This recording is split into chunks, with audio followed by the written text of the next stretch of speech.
અહીંયા તમે બધા બેઠા છો તો એનામાં જ કાંક દોષ હોય ને અહીંયા જે બેસે એનામાં કોઈ દોષ ન હોય એવું છે? અહીંયા જે બેસે એ સર્વ દોષોથી મુક્ત હોય એવું થોડી છે સાહેબ. આ પંચ તત્વના શરીરમાં છઠ્ઠું તત્વ છે ઈ છે નબળાઈ, કમજોરી, દોષ. એ દરેકે દરેક શરીરમાં હોય અને હોય છે. આ કથા તમારો પોતાનો પણ અનુભવ હશે, પણ હું મારો અનુભવ તમારી સાથે સાझा કરું. આ કથાના અંતે દર કથાના અંતે મને પોતાને એક નવી દીપાલી મળે. તમારો પોતાનો પણ અનુભવ હશે વ્યક્તિગત. જેમ 9 મહિનાની ગર્ભાવસ્થા હોય ને સ્ત્રીઓને, 9 માસ પછી બાળક આવે, એમ આ 7 દિવસ આપણા સૌની ગર્ભાવસ્થા છે. આ સાધકોની ગર્ભાવસ્થા છે. અને 9 માસ પછી માતાને બાળકના દર્શન થાય ને, એમાં 7 દિવસની કથા પછી દરેકને પોતાની અંદર એક નવી ચેતનાનો, એક નવા દીપકનો અનુભવ થાય. अगर ये वीडियो आपको पसंद आए तो लाइक करें और शेयर करना मत भूलिए और बेल आइकॉन पर क्लिक करना मत भूलिए लेटेस्ट वीडियो सबसे पहले पाने के लिए. બધા એમ કે આ કથાઓ શું કામ? કથા શું આપે છે? કથા શું આપે છે? કથા ઈ શબ્દનો તમે ઊંધું કરો ને તો ઈ થાક થાય. કથા, કથાને ઊંધેથી વાંચો તો ઈ થાક થાય. આ કથા મારો ને તમારો આ ભવસાગરનો થાક ઉતારે. એ આ કથા મારો ને તમારો થાક ઉતારે, આપણને વિશ્રામ આપે. ઈ આ કથા. તમે મનના સ્તરથી આ કથા સાંભળો, આ કથા તમને મનોરંજન આપે. કથા મનોરંજન આપે છે મને ને આપણા મનનું ઈ રંજન કરે છે. આપણે ઘણા બધા પ્રસંગો માણ્યા, કૃષ્ણ જન્મ, વિવાહ.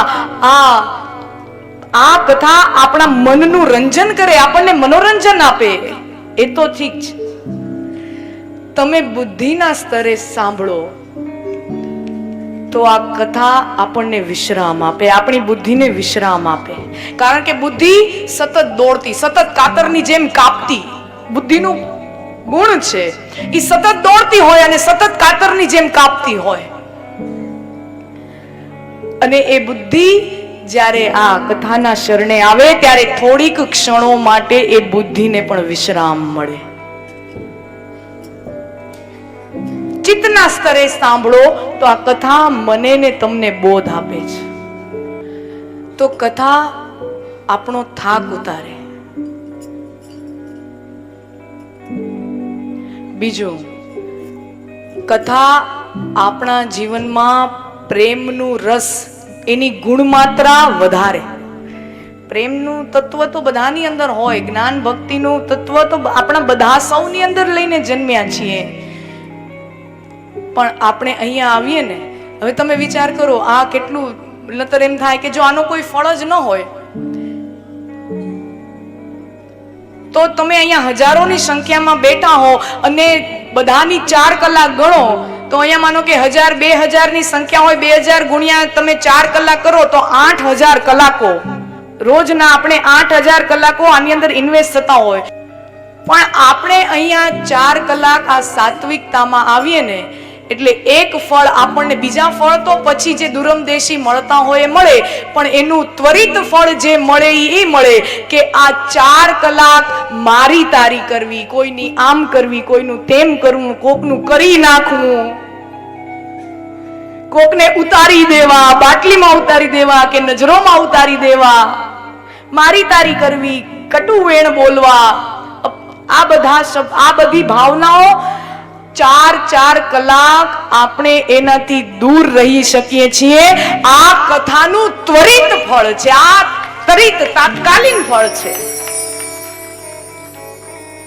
આ આપણને અહીંયાથી પ્રેક્ટિસ પડે કે 4 કલાક જો હું મારી તારી કર્યા વગર રહી શકું છું તો બીજા 20 કલાક પણ રહી શકાય. આ નેટ પ્રેક્ટિસ છે, આ આપણી નેટ પ્રેક્ટિસ છે.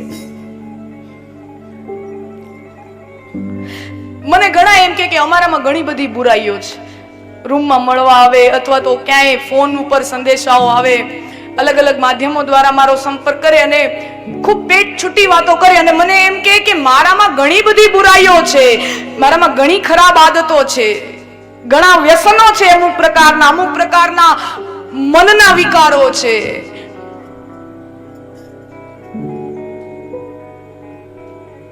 કથા સાંભળી એક બે વાર કઈ ફરક પડતો નથી,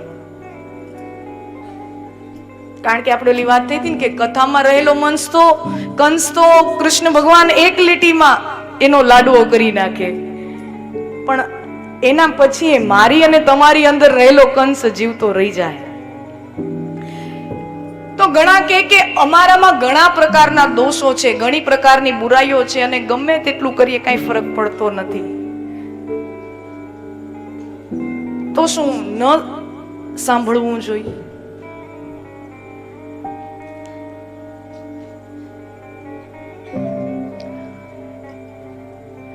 દુનિયામાં આ દુનિયા છે ને અત્યારે કલીનો પ્રભાવ છે, જેમાં હું ને તમે આપણે સંપડાયેલા જ છીએ, બરાબર? એમાંથી કોઈ બાકી ન રહી શકે. પંચમહાભૂતનું શરીર લઈને જે પણ આવે એટલે આ દેશ કાળના પ્રવાહમાં એ સંમિલિત જ હોય. આ કલીનો પ્રભાવ બધાની ઉપર અસર કરવાનો, છોડવાનો જ. તો ચારેય બાજુઓ અશુભ તત્વો હોય, અમંગલ તત્વો હોય, ઈ તમારા ઉપર તો પ્રહારો કર્યા જ રાખવાના છે. ક્યાંક તો આપણે એવો છાંયડો ગોતીએ, ક્યાંક તો આપણે એવું ટાઢક આપણને મળે, આપણું હૈયું ઠરે, આપણો આત્મા ઠરે, કાંઈક તો એવો છાંયડો આપણને મળે કે જ્યાં આપણને આ બધી વસ્તુઓથી આપણે થોડીક વાર માટે મુક્ત થઈ શકીએ. એટલે આપણને આ રોજ આનંદ આપે છે, નિત નૂતન લાગે છે. અને આનો જવાબ ગીતામાં ભગવાને બહુ સરસ આપ્યો છે. અપી ચેતસુ દુરાચારો ભજતે મામ અન્ય ભાગ. ગીતામાં ભગવાન કહે છે કે દુરાચારીમાં દુરાચારી માણસ પણ, અધમમાં અધમ માણસ પણ જો અનન્ય ભાવથી મારું ભજન કરે, જો અનન્ય ભાવથી મારા શરણે આવે તો ઈ સાધુ જ છે અર્જુન. તો એનો મતલબ આપણને દુરાચાર કરવાની છૂટ આપી દીધી?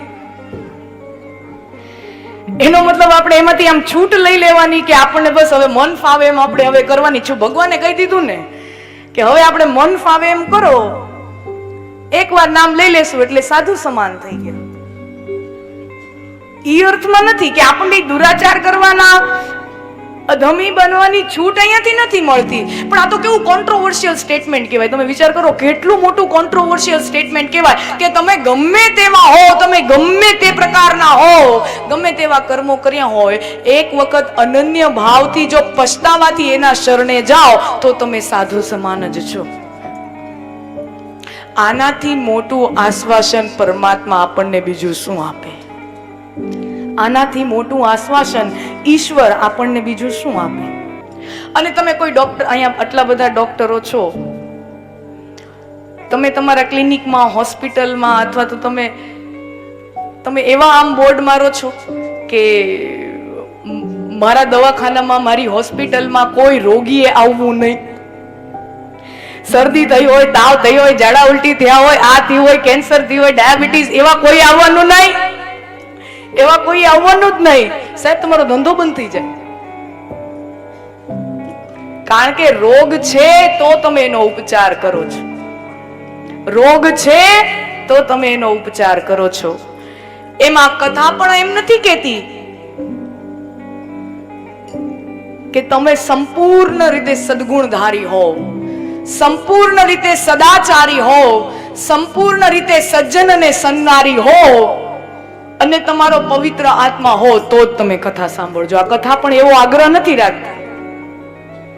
અરે એ કથા તો મને ને તમને એમ કે છે કે તમે તમારા મેલા ઘેલા કપડા લઈ આવો, તમારા મન રૂપી મેલા ઘેલા કપડા લઈ આવો.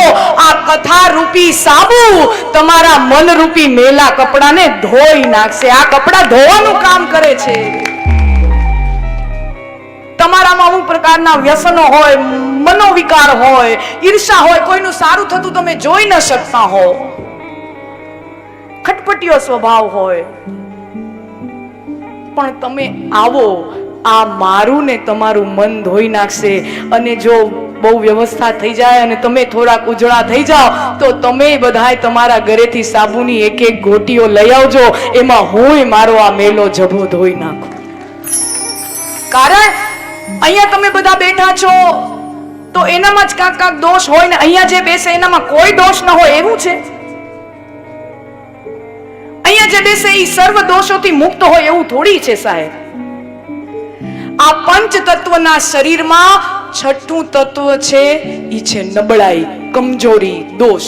એ દરેકે દરેક શરીરમાં હોય અને હોય જ. આ કથા તમારો પોતાનો પણ અનુભવ હશે, પણ હું મારો અનુભવ તમારી સાથે સાझा કરું. આ કથાના અંતે દર કથાના અંતે મને પોતાને એક નવી દીપાલી મળે.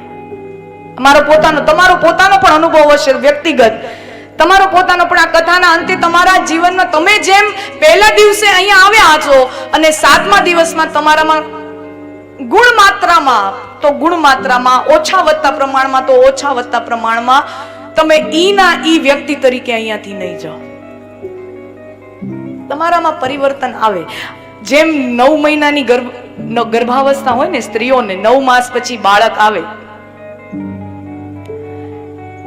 એમ આ 7 દિવસ આપણા સૌની ગર્ભાવસ્થા છે, આ સાધકોની ગર્ભાવસ્થા છે. અને 9 માસ પછી માતાને બાળકના દર્શન થાય ને, એમાં 7 દિવસની કથા પછી દરેકને પોતાની અંદર એક નવી ચેતનાનો, એક નવા દીપકનો અનુભવ થાય. એક નવી ચેતનાનો, એક નવા અનુભવનો दीपक नो अनुभव था। तो लाइक करें और शेयर करना मत भूलिए, सब्सक्राइब करें और बेल आइकॉन पर क्लिक करना मत भूलिए लेटेस्ट वीडियो सबसे पहले पाने के लिए।